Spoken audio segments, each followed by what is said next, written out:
Back in September of 1998, producers Luis Alvarado and Christopher Ambriz decided to go into production on their first official film, Dark Blood. Alvarado and Ambriz had toiled on short film projects back in junior high and high school, dating back to 1990, but this was the first time they had a budget, a schedule, and a full cast of actors ready to go. Me and my partner, Luis Alvarado, we got together, pulled some money together, started the name Night Creature Productions, bought our first camcorder for our first film, and that was Dark Blood. And we were already taking those courses. And around this time, September 1998, is when we officially started. Dark Blood was also a short film, which his name was Fangs, and we decided, my partner and I, Chris Ambriz, decided to make this a full feature-length film. And we were about at the age of probably really young. We're still in high school when we decided to do this film.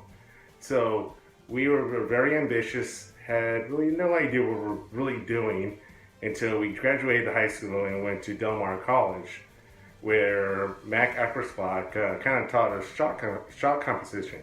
So then to see things like this showing up in the movie and the special effects for somebody who was just kind of starting out was quite impressive.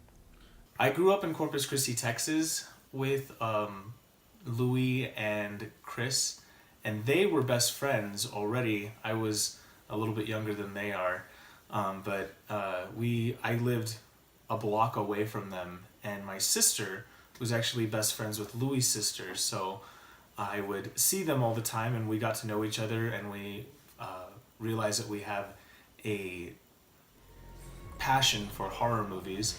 So I started hanging out with them, and then I started becoming their test subject for a lot of their FX makeup, and then I started reading with them the script, and it just kind of snowballed from there. I was kind of there from the beginning of the feature-length process. So Chris knew what he was doing with his practical special effects, with his monster and creature effects. He knew what he was doing. I was learning how to run a camera, how to compose shots. I was growing as a filmmaker on the set with them and helping out any way that I could, and acting. There was a lot of late nights for sure, but when you get into filmmaking, there's always a lot of late nights. I would say that making the film on a budget doesn't matter. It's all about who you're working with. And on Dark Blood, it was some of the most dedicated people I've ever worked with on a film that wanted to see it through. So actually making the film on a low budget didn't matter. It was like showing up and doing something fun. We were having fun. It wasn't work. And some nights we'd be having a comedy session in the bedroom, me and the other two actors, Chris, who is also starring in it, and Mike Cantu, and we'd be doing we'd be playing video games. And then the next night we'd be doing some special effects makeup where he'd deck me out in this creature effects, and we figured out this trick where you could shine light. I have blue eyes and they're really reflective, and if you mount a light onto a camera, and it'll shine right off my retina, and it looks like I have these piercing red eyes. There's a red eye effect when you flash a camera. And we figured out how to do that with video, kind of by mistake, but it ended up being a really cool practical effect. And so it was just fun. It was fun. I was learning. There was a lot of experimentation going on. I would say that it was not hard on a low budget. There might be a different story from Chris, because he had a lot more challenges to deal with than I certainly did while I was making the film, but I had a blast. I had a blast making that film. Everybody became really good friends of mine. We all became really close. We all grew up together. We all learned together, and we all partied together. And so for me, it wasn't hard at all. It was really a pleasure to work on it. I look back on it with rose-tinted glasses, for sure. I was young, so this was my first kind of production, actual film that we did, and I was probably one of the younger people involved in the project, and so I looked up to everybody in the cast, and they were very nurturing, very, being my premiere role. They really guided me and kind of mentored me, but we also had a lot of fun. I never really was into gore. which made it really cool. And also, you know, that innocence of, you know, teenage years and not into gore. There was a lot of blood, a lot of blood. I remember getting dropped off in the back of a pickup because I was covered in Caro syrup. But when we finally got the core cast, the core group that finished the film together, it just, we became family. We still try to communicate. I try to keep in touch with people. I see people on Facebook all the time, and God, I can't wait to see everybody again. It's just gonna, it's one of those groups of people that I know we're just gonna pick up right where we left off. After a long and complicated shoot, Alvarado and Ambriz found themselves learning some hard lessons on making film with a micro-budget and a cast and crew of friends and family. For some strange reason, I think we thought we'd done enough short films. Why don't we do a feature film? So we were gonna go for 90 minutes. And over the course of about 1.5 to 2 years, it took us that long to make the film. And we had the usual problems with cast members getting involved, and then they quit because they see how much work it takes, and then you lose a bunch of stuff, and then you have to start over again with a new person, picking up where you left off, and it got pretty tense. You know, there were some times we were just like, how do we get in this situation? And towards the end, yeah, we bonded. I think the crew and the cast, we really became very close. It was like going, I hate to use the analogy it was going to war, but it was like going through something together as a group, you know, something very bonding. Accomplishment and relief, finally it's done.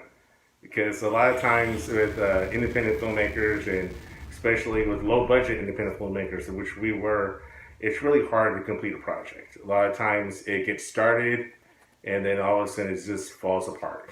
Oh gosh, there were days where we didn't know what we were going to walk into or how we were going to do it, and that's why there was just so much experimentation behind the scenes with everything that we had to figure out how to accomplish, especially effects wise. There were times where I had to be behind a car blowing fake blood through a tube because we didn't have pumps or anything to make that squirt, and that's how we all kind of pulled together to do our part to make those effects just look so brilliant. So it was like kind of in disbelief, because it'd just been so many years that we were making it, and finally he called me up one day and was like, hey dude, there's a cut of the film. I'm ready to show it to you. Not just the rough cut. I mean, like, I've cut the film, like the whole thing. So I, you know, had a few friends over to my house. We had a big, actually it was more than a few. We had a pretty big party, and Chris played the movie and we all watched it. It gave my roommate nightmares. So I guess the effect that Chris wanted was came through. I loved it. So Chris Ambriz knows me that I am not a huge fan of watching myself on film, but I have, 15 years after the film was made, I started to peek on some of the YouTube clips. So it was kind of the first time I'd ever really seen it, and it was really cool to look back and see how much I've grown. And, you know, sometimes you don't really know who you are from other people's perspective, and since it was such a long time ago, it really gave me a really interesting perspective on myself, and I've really grown a lot since that movie. I'm telling my age now. I hadn't actually watched a lot of the footage because I don't like watching myself either on screen. I know Sylvia said that earlier, but I remember going to the premiere and being so nervous, and then walking in there and seeing the place so packed. The auditorium was so packed full of people, and hearing the oohs and ahs and the oohs, it was a sense of pride that I was a part of this big major project. And watching myself on screen in that moment, all I could do was smile, because it was amazing. I mean, what Chris and Louis did with the editing and how it all came together was it was beautiful. It was also the first time they got to work with friend and longtime collaborator Jay Flores, who played the evil and menacing Lopez. He was just a really genuine person who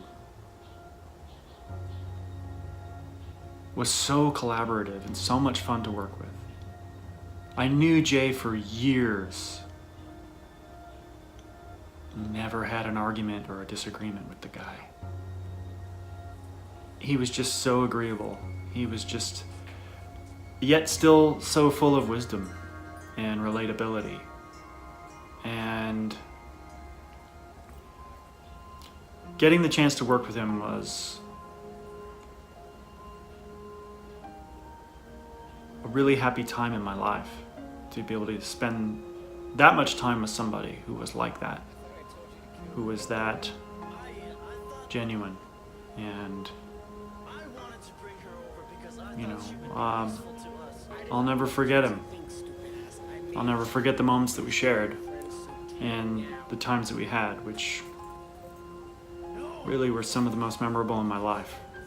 Jay was such a light on the set. I mean, he was such an inspiration for everybody, and he was always so good about giving the right notes, because he had some experience and I was so much younger and so inexperienced. There were days where I felt like, I don't know if I can do this, or I don't know if this is going to come across the way Chris wants it, but Jay was always there to kind of guide me. He was kind of a big brother to me in that sense, and he was always kind of the one to say, no, Mike, this is how you have to do it, and this is what we're going to do. And it's just, he was such an amazing light, and I miss him so much. He was like a brother to me. He was always kind of the positive force around the film. Like if I were losing my cool, or somebody else was kind of mad at somebody or something like that, he was the best person to bring it all back and keep everybody in check, that our egos didn't get out of crazy and whatnot and stuff. He was just a really good guy. He was dedicated. He stayed probably the longest next to myself and Lewis, in terms of the production. And then if he wasn't if he wasn't on camera, he was behind camera with us, making the film. So he had dual roles. Jay Flores, I would say, was almost like a brother to me. He's a very generous person. He was always there for Chris and I, but he was always being the team player. I know he went through that makeup design at least 10, 15 times, maybe more. Got doused in Carol syrup and blood, more than I can count, and didn't really complain that much about it. So, I mean, he was a true professional, and plus, he always helped us out behind the scene of the camera. He was never a person that would sit down because he didn't feel like helping out. He really was one of the, backbones of that project, and I really appreciate everything he did for us. Ultimately, the film was completed in 2000 and first screened at the Bartlett Theater in Del Mar College under the guidance of their instructor, Mac Iperspa. It was great because we had good attendance. The Bartlett Theater was kind of configured, I think, to hold 150 people if it was in the round, and we didn't have it in the round that night that we showed it, but the seats were pretty much filled, so I don't remember the number, so I guess you might say it could be a little bit of exaggerating or something like that, but I think we were running between 90 and 100 people that were here for it. And I remember there was a kind of a question and answer that was taking place afterwards, which was great. And there was one individual who just kind of commented and said, it's really interesting watching you, meaning myself, as to just kind of standing back and allowing, she said, your students to talk about what they're doing and what they love to do. So it was a good showing. I mean, because you guys were already, it was almost a life of its own because of the work that you guys had already done with Dark Blood. And it almost like, if you hadn't heard that in Corpus Christi, you weren't really part of the film community per se. Everybody had different projects and stuff like that. So I was able to put, faces to projects and then where they were at currently at the time. So I was fortunate enough to go to one of the screenings that were in the Bartlett. Very exciting because we had our students doing something that other people really enjoyed.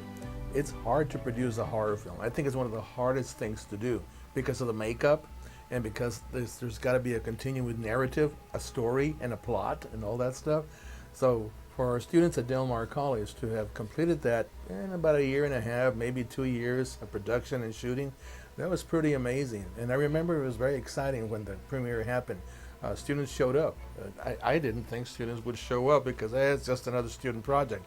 But lo and behold, they did show up, and it was very well received, and it's still been very well received. It was a quality show.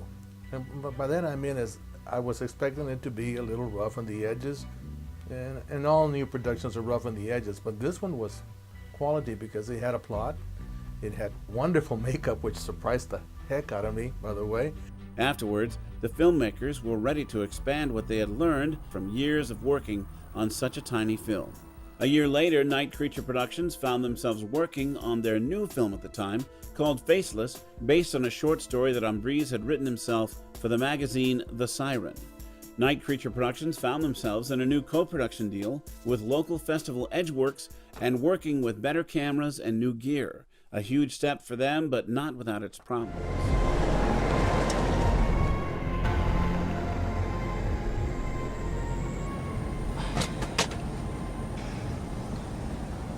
So what's up with you and that evil book, Claire? What do you want with it? Thank God you found it. Do you have any idea how much money that book is worth? We are gonna be rich, Greg. We're gonna be really rich. I don't know if being rich is worth this amount of bullshit, though, Claire. Don't worry about it. Well, no, actually, Faceless was the beginning of Night Creatures Productions going digital. That was the first film that we got a Canon XL1 to film the film on, and we had a computer that we bought specifically for editing the film. I think it's like, when I compare it visually to Dark Blood, it's like night and day in terms of the quality. The camera just yielded much better results. I think we had learned a lot on Dark Blood, so we moved a lot quicker on that film. I just think that it doesn't have the same kind of momentum that Dark Blood has. But on the same token, it's pretty well made for a guy. I think that at the time I was like 24, 25 years old, still learning as I go along. It was difficult because we didn't know how to do the stuff, and so we were learning as we were going. So like I was saying with Mac Iverspot, we're learning to edit on the computer and everything. So going to having to work with Faceless was helped us a little bit. But like I said, it was a learning project, and we actually did a higher end camera work with it. We always want to get better resolution on our camera work. So I would say that nowadays it's a little easier, but I wouldn't say easy as far as doing the project. It's more easy as like the technology is there if you have the money to spend on the technology. The next thing I know, there's another production being thought about and started, and it's Faceless. And at the time we had a literary magazine at Del Mar College, and we did a couple of shorts, narratives on it. And that's when I realized that Chris and Louis and others that were involved with this were not only serious producers, they were serious about producing movie and directing movies. And at the same time, I met a lot of people who wanted to act in these movies, and that was very surprising, that the quality of actors in these two films was actually very good. Ultimately, the film did screen in November 2001 and was received well, but they wanted even better screenings of the film they put so much effort into. Afterwards, they did feel a bit of pressure to top themselves. It caught me up to where we were because at that time we had like different web pages, and I would see like photographs, but video, it was hard to kind of put up on the internet at that time. So this was a chance for me to like sit down and catch up with what you guys were doing, and it brought it like right in my face. But 5 years would pass before the next film would be developed. I think at that point in my life, I knew what I needed to know about certain things, but I wanted to be more proficient in production. In the summer of 2007, Night Creature Productions would make not just one film, but two. I just felt personally I had something to say. I had a story that I wanted to do at that point, and that's what led into the. Well, actually, there was two movies. There's One Dark Night and In the Shadows. And In the Shadows, we did for the 7-day. That was actually the first year that they did the 7-day, and my reporter at the time, Andrew Whitman, wrote my script. I directed the script, and we did the 7-day film that first round, and kind of gathered some people from the other project and did it really quick. I mean, I don't even think we used 7 days. I think we did it in 3. But it was kind of rough. It was kind of what it was. But going into One Dark Night, we gathered a pretty decent budget. We worked again now with even a better camera. We were using the Canon XL2, which I think at that time the film look was starting to come in, so it could shoot 24 frames a second and have interchangeable lenses and stuff. And it was a really nice camera, and we had one of our buddies photog that for us, and we spent a lot of time casting. We spent months casting the film, getting some of the best people that we could find around Corpus to do that. And it took a little bit more time to get that one off the ground, but once we did, I felt we were, at the time I felt like we were really ready. Mike? Is that you?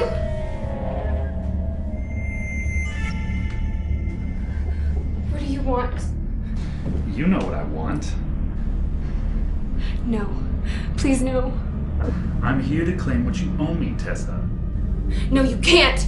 You tricked me! Don't play stupid with me. You knew from the night we met what this was going to cost you. It actually was pretty interesting because both films have a different feel to them. They're two different genres. One Dark Night being a horror, and In the Shadows kind of being this noir detective film. Of course, In the Shadows was a film project that had time constraints. So working with those time constraints and working in a different genre than horror was interesting.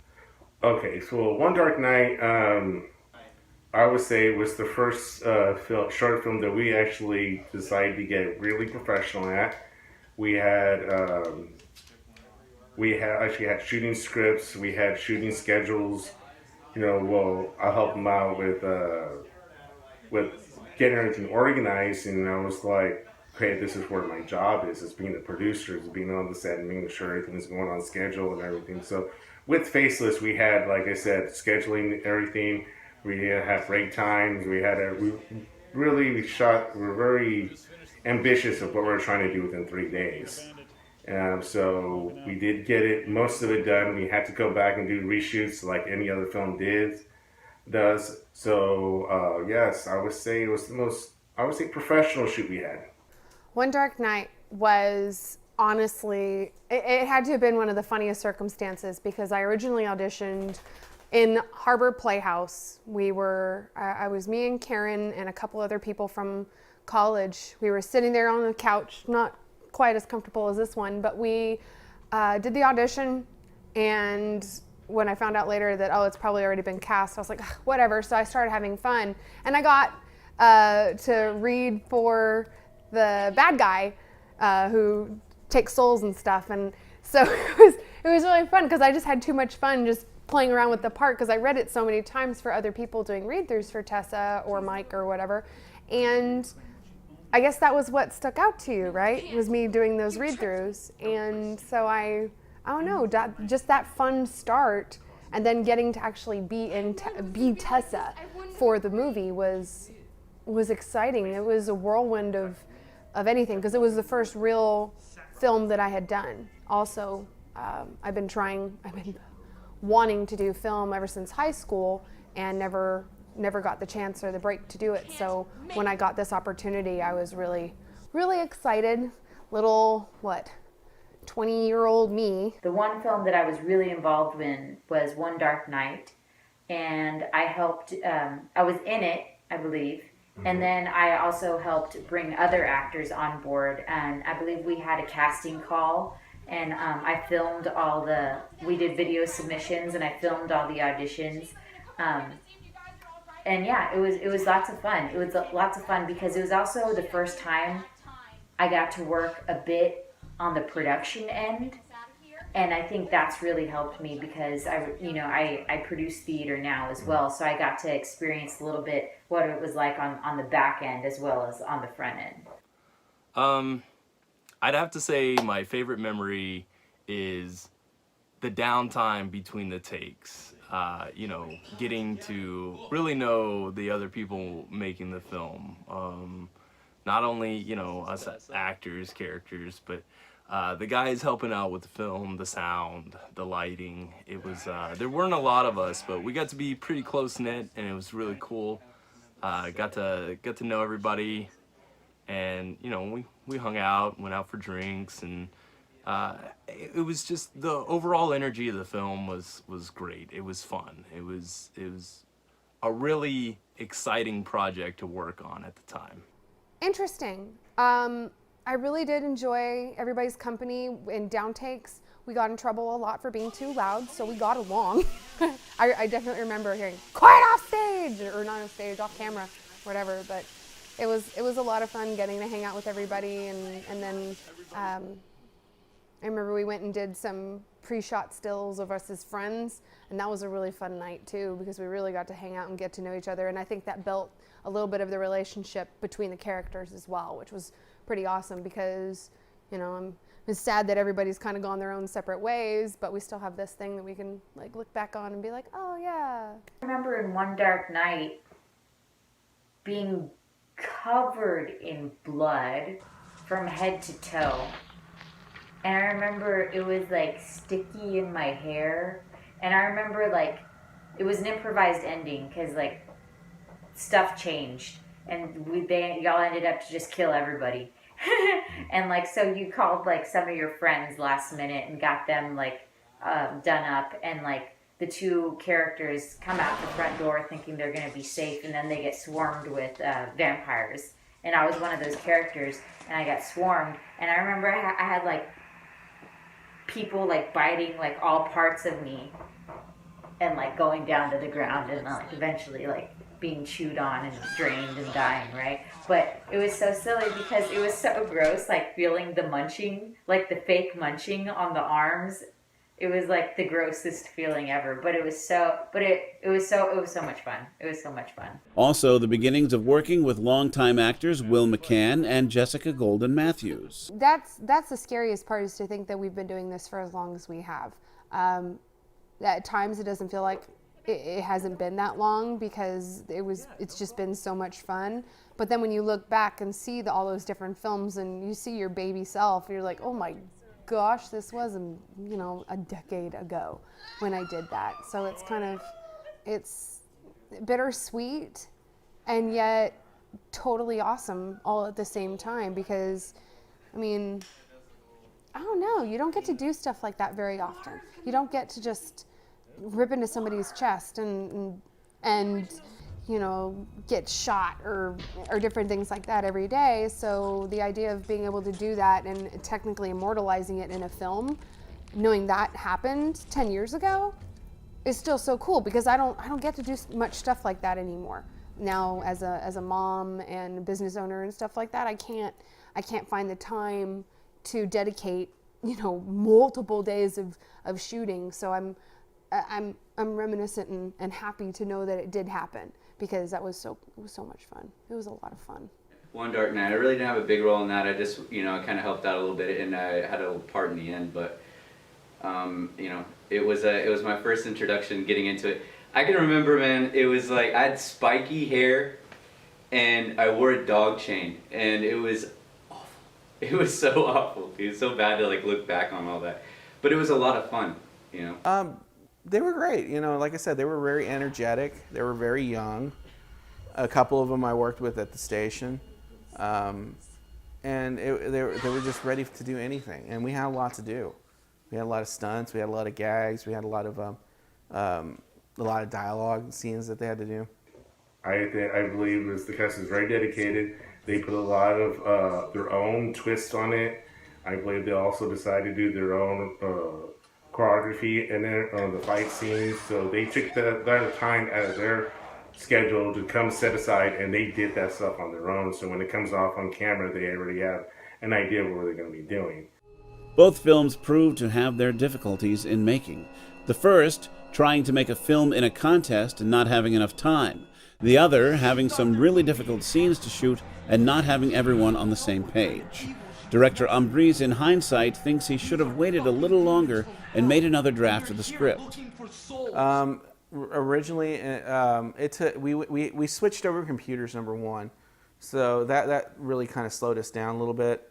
It was the sheer amount of footage that we shot. We needed a computer that could handle it, and once we had it, we kept changing it and changing the ending, and then at a certain point, we were going to do another film for a contest, and it just sort of kind of fell in the back burner. We didn't know what to do with it right away until we had a chance to get involved with South Texas Underground Film, and then they gave us the avenue to show the film in public.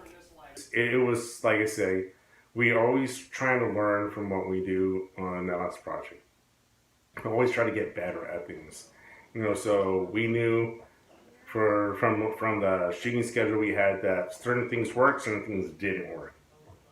Certain things took a lot more time to set up, certain things didn't take a long time to set up. So it was a turning point to give us more organization, more than anything else, and give us more, I would say, education into the digital. Things had changed for Night Creature Productions at that point, and moving on was looming to be a bigger question for the filmmakers. The company might have stopped in 2010, but an ad for a Rob Zombie contest led into the creation of one of their current films and bigger successes.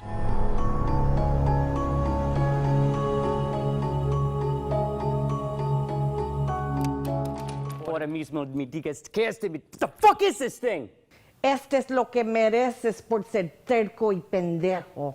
When it came to Penn, and you guys were hitting festivals, you guys were, making the contacts outside of Corpus Christi, doing like legwork, doing all that, and anybody could say whatever they want. When they saw what you guys were doing, that kind of set the groundwork for a lot of these other filmmakers that are actually doing pretty much the same thing. So I think, you guys were, setting the trend. All we did was try to show people, hey, it's part of the education part of what stuff was all about. Ambriz reteamed with many of his friends from One Dark Night to create Penn, and their results reinvigorated the filmmakers. So Penn was great. It was my first time to work with Jessica, and she was really good. Getting involved with that, you had offered me the role, and it was a lot of fun. It was cool because you also gave me the power to find locations to shoot these things, and it was cool. It was cool getting out there and finding places to shoot, and then also getting like the guns and everything else like that. They were real guns, by the way. Came to me and he said, hey, I got a small part for you in this film. Are you interested? And I said, yeah, sure, anytime. Any films you got, anything you want to make, I'd love to be a part of it. And so it just kind of went from there. And it gave me a chance to kind of work with some of the same actors from One Dark Night. And I was really excited to join the project. This one was almost too realistic as far as, Gina, gosh, what am I trying to say with this? She got possessed and blew out her brains. A lot of people feel depressed. They don't even look depressed on the outside, and they blow out their brains. So that was kind of that idea, is well, what's really happening here? Are people depressed, or are they blowing out their brains because they're possessed from something? You know, that's, for me, doing the movie, that was the hardest thing, to kind of find that balance of what's really going on there. And the way you put it together with everything, I really loved the flow and the dynamic of how simple things can be, but they're so complicated. And I loved how, I don't know, there was just so much with just a simple object. You know, we see things every single day and take them for granted. And I think that was the coolest part, was that it wasn't for granted in that one, and I liked it. Stabbing Will in the eye. I love that scene. And I was so afraid to be on film, but had I been able to do it all over again and know that you're so easy to work with and you allow a lot of freedom, I think if I could have pulled that pin out, I would have smelled it. I don't know why. You know, but it was cool because, like, I mean, we shot that in August at some point, and we were like, in one day we had a plaza that we shot it in, the Moon Plaza. It had no AC. We just had one big fan. It was super hot. I couldn't get any of the prosthetics to stick to my face, which actually ended up being something that was a problem throughout a lot of the movies, being able to get the makeup to stick to my face. But it was a lot of fun working with Berna.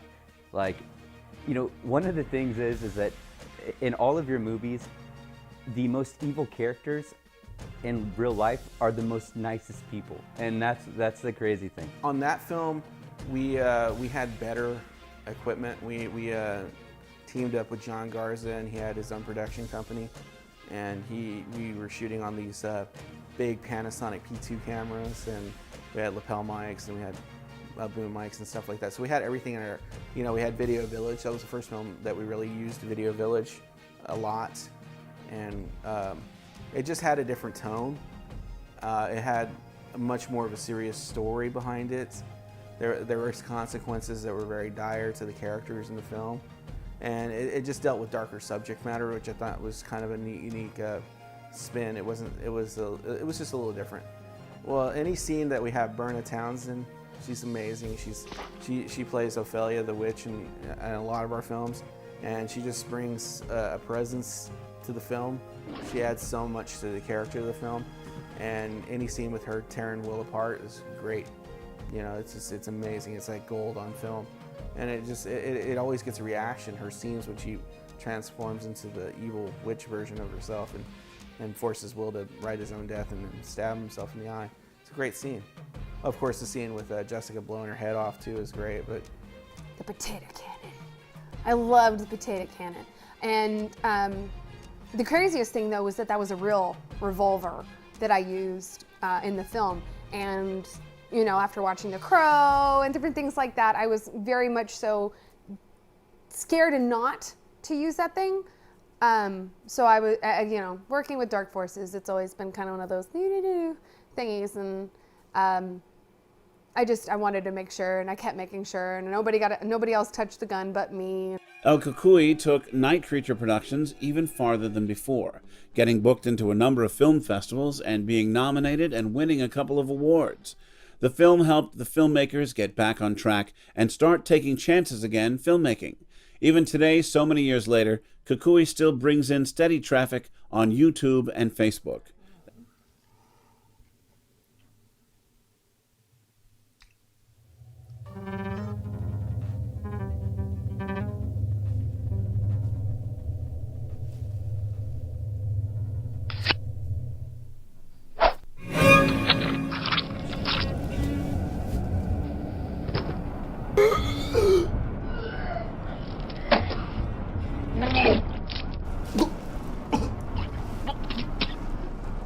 You didn't really think I'd let you walk out of here alive, did you?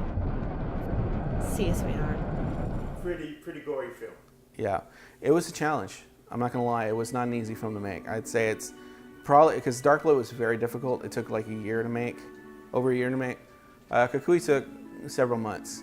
And there was just so many issues making that film, but ultimately it all came together, and it has a certain presence to it that, you know, people seem to dig, you know, that gravitate towards it.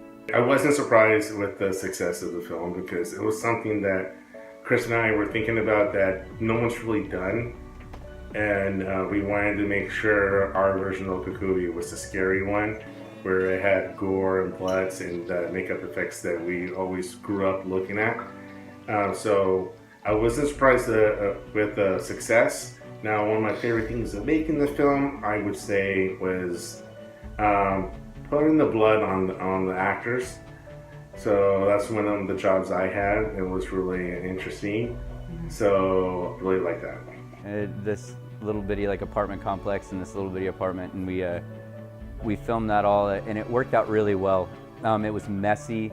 I got to work with Priscilla, which, you know, she's amazing. Has done a whole lot of really good stuff, and it was a lot of fun. It was humbling to even be the guy who just gets his throat cut in the beginning.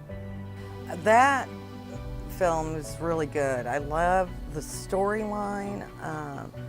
Priscilla is just so authentic. I mean, she did great. It was just it was a fun movie. It wasn't necessarily funny like some of the others. You put a little element of fun in them. I mean, humor, I should say. And I just thought it was a great movie.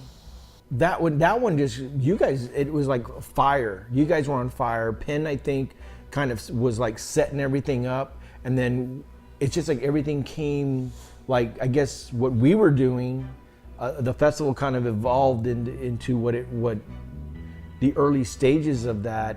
Yeah. Well, I'm not surprised by the success of the film. I'm, you know, enamored by it, but it's a good flick. You know what I mean? The pacing, the timing, everything worked out well, and so, you know, Priscilla carried the movie really well, and so it was really cool.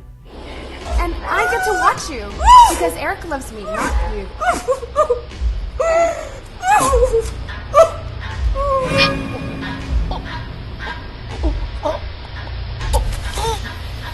That same year, Ambriz and Alvarado jumped back into the film contest game with South Texas Underground and produced a duo of short films along with Jessica Golden Matthews. I got my team together and I said, well, let's try to make a 48-hour film and see if we can do it, you know, just as a challenge. So we did it with a very little bit of money. I think it was like $150. And just my core group of people, Jessica Golden, Sylvia Bolster, Will McCann. And we went out and shot a really kind of clever, starts as a suspense thriller and then turns into a zombie film. And I just think it's clever. I think it's fun. I really enjoyed making that film, even though it was tough going, you know, there was just things that were going behind the scenes that were tough to deal with, but everything on the set and everything on camera was amazing. And it's such a, out of all my films that are really dark, it's my most brightest, you know, because we film so much outdoors. Feel good about it. I mean, Chris did a good project. I mean, it was good. It had a lot of what everybody wanted, blood, gore, zombies, so. I felt like it was my first movie all over again with The Last Weekend, but that's my favorite film. I love that one. You know, it was a crazy weekend. It was put together in, 48 hours? And it was hot, and there was more blood. I remember I bought 2 dresses because I knew one of them was going to be ruined because I really liked the dress. It was a lace white, cream white dress. It was a lot of fun, and it felt good to be doing what I had, you know, from a young girl been wanting to do and be a part of. It felt really good to kind of fulfill that again. It was different. Contest films are definitely a whole different vibe only because you have elements which you have no control over, and then the process of writing a script, also fresh. You're not supposed to have anything beforehand. That's exciting and interesting all in its own for people that enjoy script writing and creating little tiny stories, and then but that's the hardest part, is creating that story and then finding a way to get it filmed within 24 or 48 hours or 72 hours, because we did the 48 and the 72. And kudos to those people. I will never fucking do that again. Okay, so the last weekend was the funnest I've ever had on a film. It was, we shot it another hot summer day and ended up in the middle of a field out in the middle of nowhere, no shade. We were delirious, hadn't slept. Was it a 48-hour? Yeah, it was a 48-hour film festival. And we were delirious and we had so much fun. I had a lot of cool scenes and it was comfortable. It was the first time that, you know, you had fun, I had fun. It wasn't too stressful. In both. And 4, you too, Christopher. And it was all consuming. I was exhausted and I got to sleep. You had to go home and edit. And I don't know. That was definitely a fun experience that I'm glad I can say I did, but I'm not going to do it again. I would say it was probably, I would say, yes, easy and hard. The easiest part of it, I would say, is that you accomplish more because you have less to complete, but harder because you're rushed to try to get everything done within a certain night or 2 days. For some of them was like a 24-hour contest, other ones a 48-hour contest, so you have to get it done within a certain amount of hours. And if it means you stay up to 2 or 3 o'clock in the morning getting those shots, you have to do it. I think the one thing that makes it easier, and now I have a lot more responsibilities in my life than then, but I think the thing that made it the most easy was, okay, everybody knows we're on a time crunch, so the weekend is completely open for everybody to be involved, where I think a lot of times when it's spread out a little bit, the scheduling makes it a lot more difficult to get it done in a timely manner. Night Creature Productions gained a lot of experience working with so many different people on these 2 projects. They decided to follow those films with another film borrowing characters and situations. Working with their largest cast and biggest budget for the time, they went into production on The Night Before. Hey! What are you doing? Nothing! Bullshit! What are you talking about? Why are you so wiggy? Wiggy. I'm gonna cut your nuts off. Whoa, you said you love my nuts, and now you want to castrate me? Come on, Liz. What happened back there? You were flirting with Charlotte. She was flirting with me. Okay, so how do you explain the whole, hey, maybe you guys should join us? How the hell are we supposed to kill Jen if those 2 are with us? Shh, could you see that any louder? So going from this amount of time, get it all done, to finally being able to, okay, take our time, that definitely was a lot nicer. Of course, getting hit in the face with teeth definitely made the process a lot more interesting. Okay, Jessica, if you're listening, you're amazing. I'm so sorry that the whole situation happened. She had turned and, you know, I was like trying to, in the scene, I'm trying to get her out of the bar. And I'm in between her and the girls breaking up a fight. And he yells, Chris yells cut.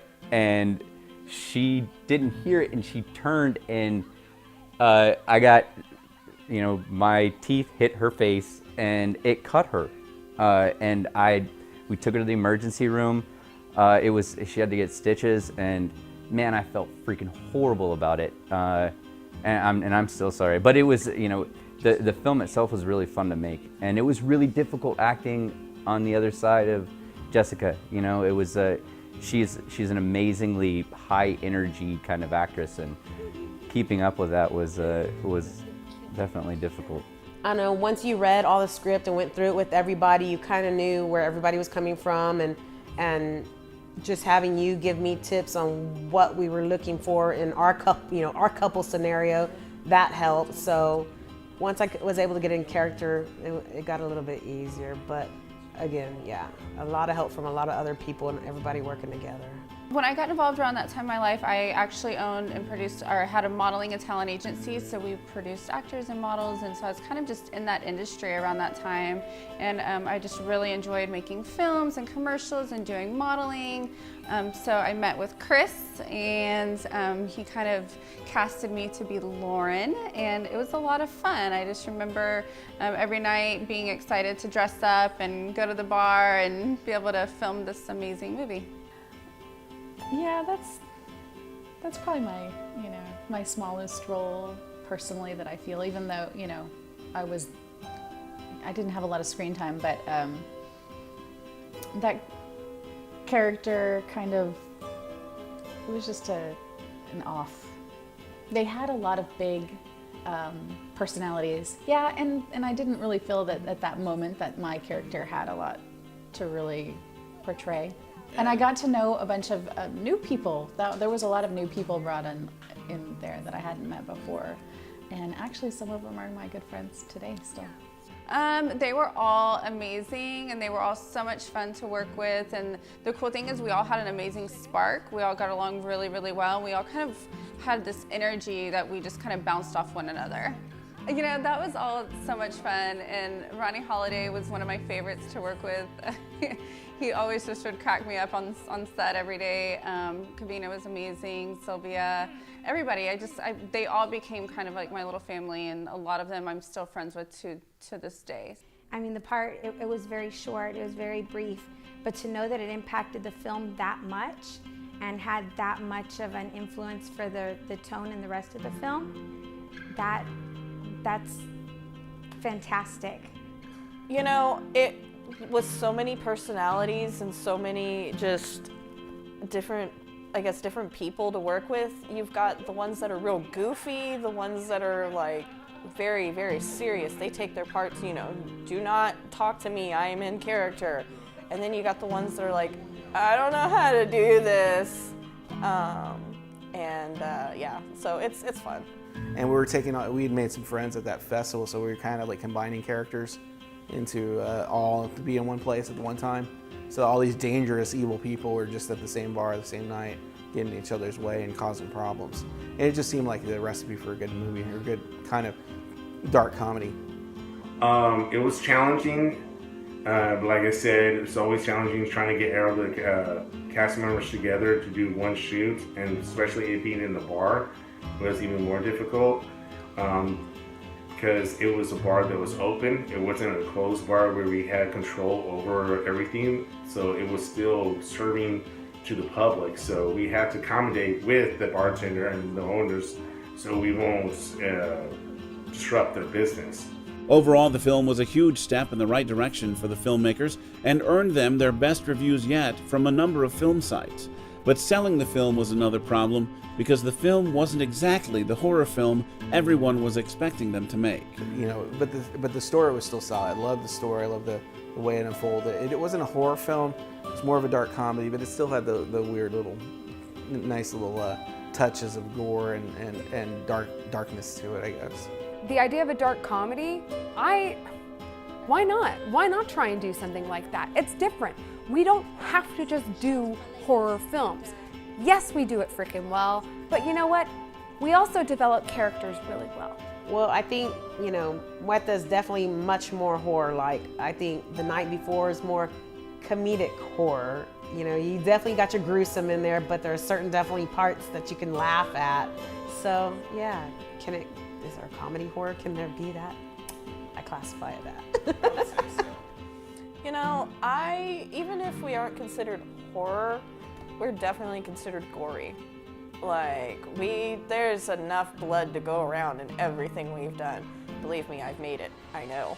Despite the reaction of The Night Before not being a straightforward horror film and more of a thriller comedy, Night Creature Productions went back to their roots and started working on the cell phone version of The Date, which was another contest film, and that film was well received, but Ambriz always felt he could improve on the original film. How's the knee? Strangely numb.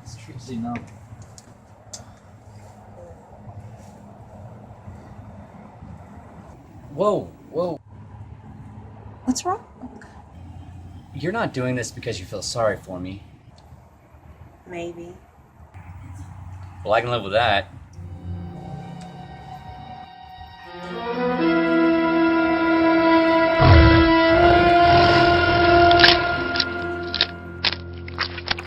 We had a screening at the House of Rock, and I think we were the ones that actually made a cohesive storyline narrative out of everybody there, and it was received really well. We definitely saw the potential in the story. It was bloody. It was fangy. it was fun. I don't know. I think it's fun. Definitely liked who I worked with too, you know. So it went by. I don't know. I think it went by pretty quick, right? Because we were on a time restraint to make the challenge. But you know, I like vampires, so you know. Freaking awesome. It was great. It was you know, one of the next, like the second funnest film that we did. It was great. That was where we filmed it at Kim's house, and it worked really well. It was super short, and we entered it into the cell phone challenge. I just remember, I didn't really audition or anything. He just sort of messaged me and said, yeah, need some help on the project, and read through the script. It's hilarious. I liked the whole concept of, you know, I guess the comedy of errors, I guess, like, you know, the robot didn't know he was a robot, programmed, sort of Manchurian Candidate style. It had a lot of really fun themes that I enjoyed.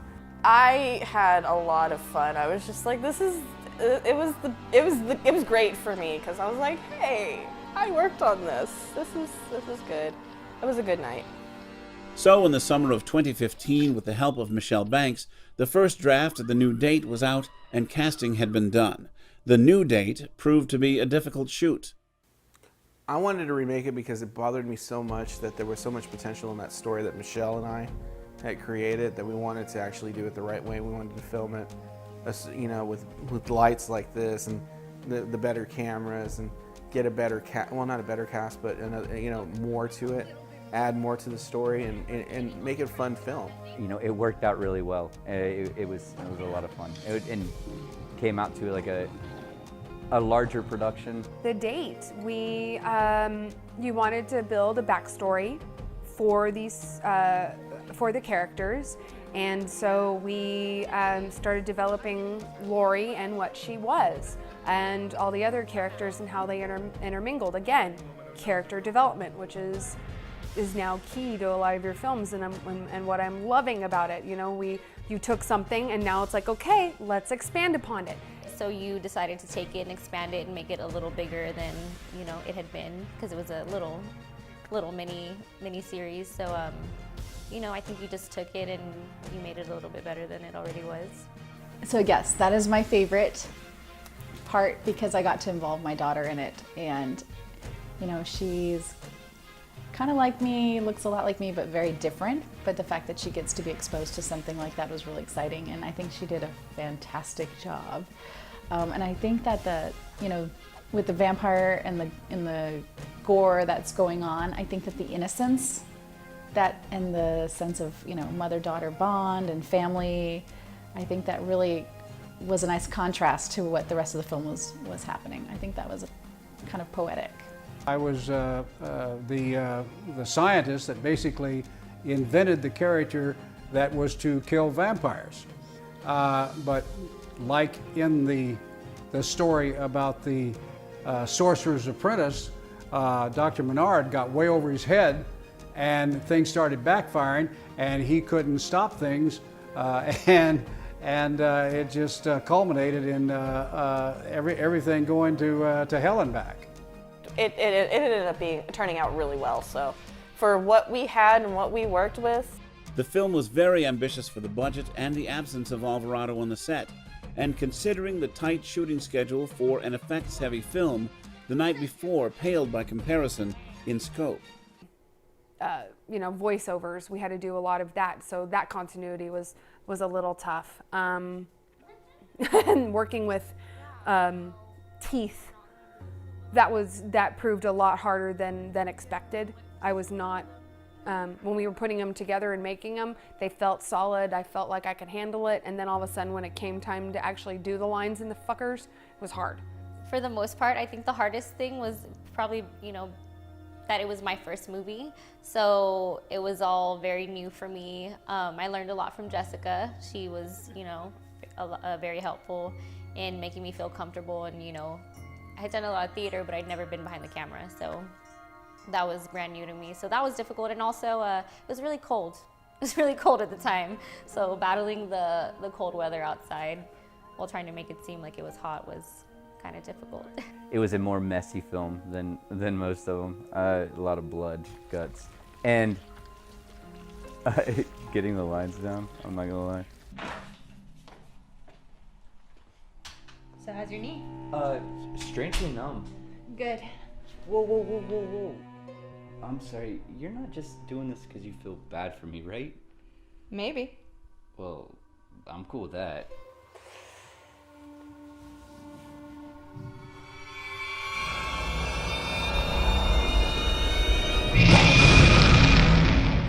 With Alvarado back in charge of production on Muerte, the wraparound story ran very smoothly, but it had some very long days and nights of shooting. They followed Muerte with another horror tale co-written by Rocky Ramon called Mirror, and then a semi-remake of Cucuy itself with Priscilla Iden and Mario Aguilar to tie the stories together. So Muerte was designed and completed, and was where we tried to combine our certain stories together to give a certain South Texas horror element to it and bring some horror classics to everybody's viewing eyes. We had just done the date, and then you were fitting together like a group of 4 other short films into an anthology, and I thought you were about shit crazy, man. Like I didn't know, how you were going to tie it all together, and you did it really well. I read the script. I was like, I was on board. I was really excited to do Mirror was a new one, and then the refilming of Cucuy, and so it was just nothing but excitement. We first spoke about getting involved with this. You had put it out feelers, or I think even told me that you were looking for somebody to play a part. I asked if you were interested in talking about it. We talked about it and came to the conclusion of that we got to get the part. But that was a very interesting idea. I mean, I've always grown up with the folklore in my heritage, being Hispanic, with El Cucuy, and my grandma always telling me about El Cucuy is going to get you if you don't behave, and so it was really something that I was really close to. I can identify with that. At least I knew what the scare was, and what the effect of El Cucuy had on kids of younger age, especially when you're older. Your grandparents or your parents tell you that, and you kind of believe them it's true. And it was one of those things. Out of all the other folklore, that was one that really stuck out to me. So I gravitated to that and started doing a lot of research on it. And I thought it was really good. I think it was a really good idea to put these 3 stories together along with the wraparound story. It actually really cohesive, actually works really well. I loved it. It just made so much sense. I like the flow of it. I like the way Ophelia, her relationship with El Cucuy, and El Cucuy, I just warn about him. I think since it was just kind of my first time, everything was very new to me. So that was kind of hard just jumping in. Also, I didn't really know that I was going to be one of the leads. So that was fun to get the script and see that I had so many lines. So I think just learning the lines and getting thrown into the process, it was a little tough, but I liked it a lot. It was fun. I mean, there was a lot of things that we needed to make sense. So it was tedious, probably at best, having to make sure that there was no flaws in the story and making sure that everything else connected, because that was the one story, where everything else had to come through. But I think that we really pulled it off. So. It was basically kind of trying to get into the flow of knowing how to kind of shoot a movie, like finding that right dynamic of I guess bringing your character alive. Just because I've done theater before, but it's a little different than shooting a movie. Remembering lines is different, and you have to definitely kind of bring your character alive in every take. And so it's kind of trying to bring it like 100% every time and maintaining that, you know, throughout everything. The hardest part about making the film was all of the blood. It was sticky, it made me gag, it got everywhere, it was in everything. That was real hard. The scariest part about it is we didn't know if it was going to work until we had the comic book. So we shot the whole movie without a complete comic book until the very end, right about a month before it was going to screen. So we didn't know how the linking was going to work. And then once we saw the comic book and it was in their hands and they were turning its pages and linking into the next story, we knew we had it. See, I didn't get to see any of Mirrors, so that whole part was a big surprise for me.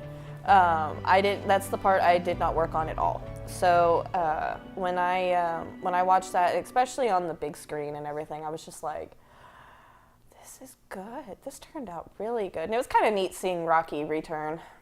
You made a universe, you know what I mean? And it's not a completely fleshed out universe. It's not, you know, the Marvel universe or anything like that, but you created these interconnected stories that really made its own little world, and that's something that, like, to really be proud of. It was perfect. It was perfect. If I could work with them again, I totally would, because it's not every project that you get everybody in the same mindset and everybody want to move, and everything just flow and click. So that's just a rare moment, and those people are so talented that, yeah, I would definitely do something with them again if I could. The 2018 South Texas Underground Film Festival was coming up, and Night Creature Productions rushed to get their film screened for that year. You know, it started off, and then you see your film, you see your name, and it's kind of like, ah, this is so cool. And then you really start watching the movie, and you see it all flashing before you, and then you see your part up on stage, and you're of course overly critical, and yet you get lost in it because it's such a good story, and the characters are there, and there's parts of it that you didn't get to see because it was other things going on, and then you see another story inside of it going on, one that I had heard of, but I didn't know how it was going to happen in The Mirror. And I watched that one, and I jumped, and I was drawn in. I remember feeling my shoulders tensing up watching it and going, oh my gosh, I'm actually scared. You know? I was in a movie that made me go, oh, you know? So, you know, different things like that. And then the craziness of what was Kukui, you know, because I kind of seen that the first time you did Kukui, and that was something, and then it was the same, but it wasn't the same. You changed the story enough to where it flowed with the others in this strange fashion, and then pulling everything together at the very end was crazy, just crazy fun to see it all together. So proud of how good it turned out. I mean, I knew it was gonna be good because I'd seen your work before. I'd seen all the Night Creature stuff before. It was real gory. It was a lot gorier than I thought it was gonna be. The parts with the ripping and the tearing of that, typical Night Creature production. Lots of gore, lots of blood. It came together really well, and I liked how there was, like I said before, the main storyline, and then you're reading the comic, and then it fades into the story that they're reading, and then they jump out, and it's like, oh, that was really creepy. That was scary, like, because you were just within. It's like you're reading the comic, and it's not only just are you reading it, but it's playing in your mind, and it's because it's an evil comic book, so it takes over. So I thought that was done really well. It's really evolved. I mean, we've had that first screening, and it wasn't exact. It's not what you see now. The first screening was without a lot of the music that we have now. Some of the effects sounds were a little bit off. Some of the timing was off, but it was kind of a rush to get into that festival, so we got that out there. But it's still a great product. Even that first cut is. But as we've gone on and done some other things, you've added some other things to it that I see that it makes it work better. That's tighter. Even taking a little bit of time out of things makes things work a little bit faster. That's what you need in a film. You got to make it tight, especially in a horror film, you have to kind of get people in that, you know, you want to bring them down just enough to where you can bring them back up, and you don't want to keep them down there too long where they're just bored. And this film keeps going, and I like the way that the way it evolves as it goes along, gets scarier and scarier till we get to the end, and it's really good. But yeah, I think it worked out really well. I think it did. I hope that they walked away with an appreciation for your film and for the horror genre. And I hope that they walked away with a good respect for Night Creature Productions. It was really a different experience for me. I kind of thought I was gonna cringe a lot, like seeing myself, but just seeing everything come together was really awesome. And I was like, okay, like this is, what is the word for it? It's kind of thrilling to see yourself and then to see all the hard work that, like I know I put in and also everybody else around us put in, just all together. That was an amazing experience. I mean, it was nerve-wracking, definitely, you know, knowing what I was about to see, but not really knowing what I was about to see, because you're never really quite ready, I think, to see yourself, you know, on a huge screen like that. But I mean, it was a lot of fun. It was so much fun to watch, especially after all the hard work that we put into it, you know, seeing the end result.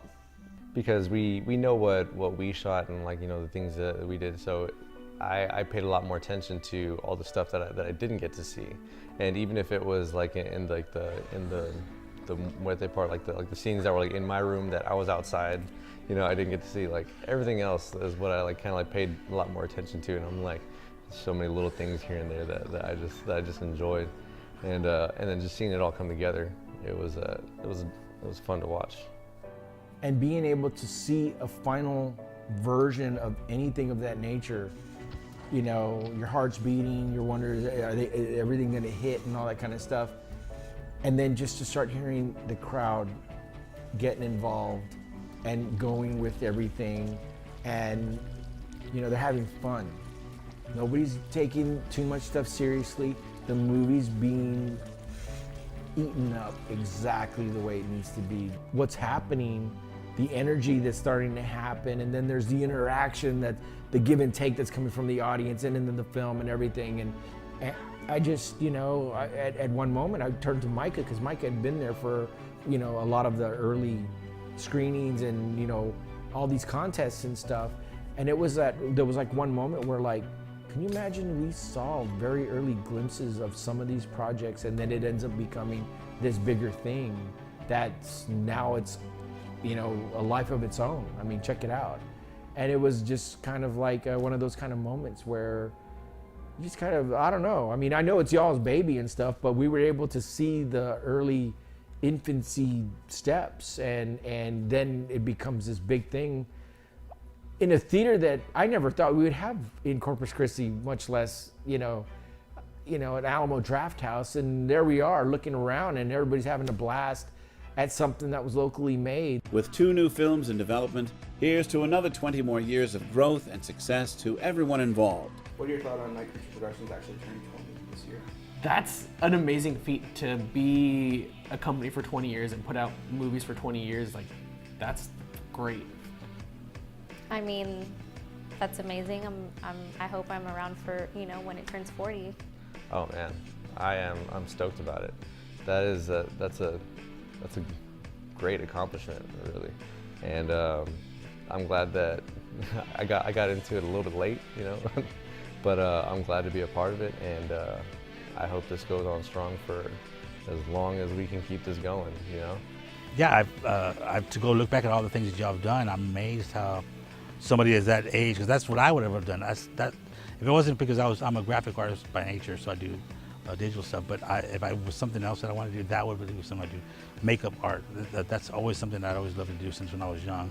I think I was with you the halfway mark is when I met you. So last 10 years have been really fun. I wish I'd been there for the first 10. Pretty good anniversary. A release, you know, of a really great film that you've done. I think the fact that you have 20 years shows people that are maybe investors later on, or people who would contact you to create, you know, a film with them or, you know, work with them as partners somehow. They know that you're not going anywhere. Dang, man, you're getting old. Hey, you've been doing this a long time, and all of y'all have, and I feel like I'm more of the newbie compared to y'all, but I think it's awesome that you're still going strong. I think it's amazing, you know, and I think that it shows that anything you put your mind to, that, you know, with hard work, you can get the goals that you want to obtain. And throughout the years, like how many amazing people that you've, you know, produced and got to work with. And I just want to say congratulations, because I know how hard it is to put people together and manage people, especially actors, and, you know, the hair and the makeup and the scheduling. It's not an easy task, and if it was, I believe everybody would do it. So congratulations to you guys. Well, I got in, I think, I want to say I was 21, 22. I'm 27 now. So even just from the time I've started to now, watching how much we've grown, and, you know, being able to be a part of that is just great for me. I was looking when I came in at our poster over here, and I was just like, that's us. We did this. This is us. Chris Ambriz is old as shit. No. I think it's cool, man. Like you found something 20 years ago and you realized this is something that I could see myself doing for the rest of my life, and here you are 20 years later still at it. So I mean, kudos to you. You cracked the code. That is a freaking accomplishment. The fact that you have taken something that was just a kid fantasy type thing of just putting films together as kids and going into adulthood and sticking it through and changing and evolving as the time has gone by, because in 20 years, like you said, cameras have gotten smaller. We've, you know, these 24-hour film festivals, they have to be shot on cell phones now. You know, it's crazy. From 20 years ago, in 2000, 1998. Shut up, 1998. 1998. You know, I was 14 years old. Number one, it's extremely impressive that you kept the faith, you kept going, and you've done something that is on the big screen.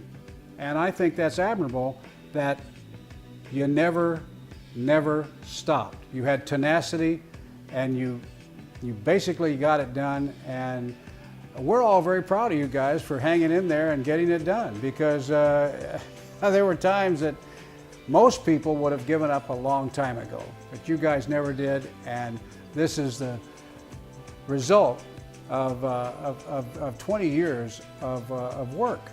Well, at first, I never thought you would last this long, and that's been brutally honest. I never thought you would last 20 years.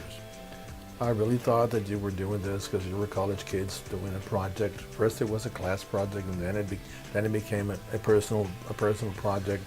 But I thought you'd move on and you'd go out and have careers and go away from producing movies. Several other people whom you and I know did the same thing, and now they're just professional PR people and stuff like that. But you stuck with it, so that's amazing. And we're getting old, dude. But it's been great. It's been a good run. Like I said, this has been like my fun, you know. And so, you know, I really enjoy being a part of all of it. I'm old. I think that is really cool, the fact that it's stayed and maintained, and I think that you've done a fantastic job of branding yourself. This production company has come such a long way, and to kind of be there from the beginning of its conception and to be part of their first major project ever is such an honor. Chris and Louis are doing amazing things now. 20 years later, they're still making movies and they're still making waves in this micro budget genre. And 20 years later, we finally got a review of Dark Blood, and it wasn't the greatest review, but it was a fun review. And that's all we wanted, is we wanted people to really have fun with this film. and 20 years later, people are still having fun with it. I mean, I show it to friends and they get it, they love it. So we're just excited to see now what Chris and Louis are gonna do in their future projects. Yay, you did it! Well, especially since we watched pretty much all of the movies last night. We watched a good portion of them. Some of them I hadn't seen before, some of them I was getting to see again. And it kept that same feeling over the past 2 decades. It's great. It's that they're still producing films at this time, because that's perseverance to have to do something like that.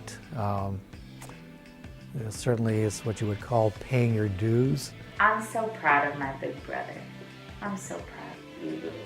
I am. You've always known what you've liked, and you've always gone after it 100%, and kind of let that lead your life. And you've always been happy doing what you're doing because of that. And Chris as well. Y'all make a great team. And if I was lost and couldn't find my way in the character, Chris definitely would help me. Chris had a clear vision for what the outcome was gonna be and what needs to happen in this scene. He didn't really give like result-driven direction. He didn't like tell me say this and say it in this way, say the line like this, say it like this. He didn't really do that ever. He always just gave me a good motivation to kind of work on. And we made the film for so long, and we shot the same scenes like 3 or 4 different times over and over again. So I always kind of knew going back that, you know, what the character's motivation was and what I was doing. And my character Billy has a really cool transition from like a stoner slacker dude to like this ugly, evil, blood-sucking vampire who's very vindictive, and so it was a fun part to play. And Chris wrote it just beautifully. It worked out great, and it was a lot of fun. All these projects that I've been involved with have just been absolutely great. They've been a learning experience, getting to kind of see how things are done behind the cameras, acting, just coming up with creative ideas on, you know, different takes for different scenes, actually being involved kind of with the shooting sometimes.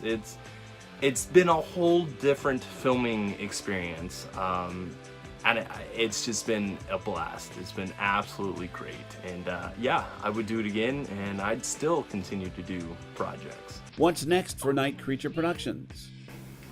A suspense would be pretty cool. A little, you know, another suspense and thriller.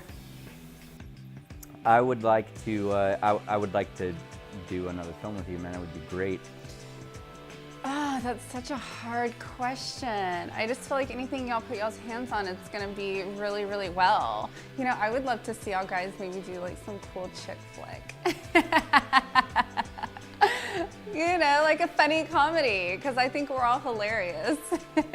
I mean, like how much fun we had at the bar, just, you know, messing around behind the scenes or whatnot. I just think we're all a funny group. So I think we could like this cool chick flick comedy, but I'm a huge sucker for comedies. I kind of think that we could all band together and do more films like this, and I mean, so people can enjoy it.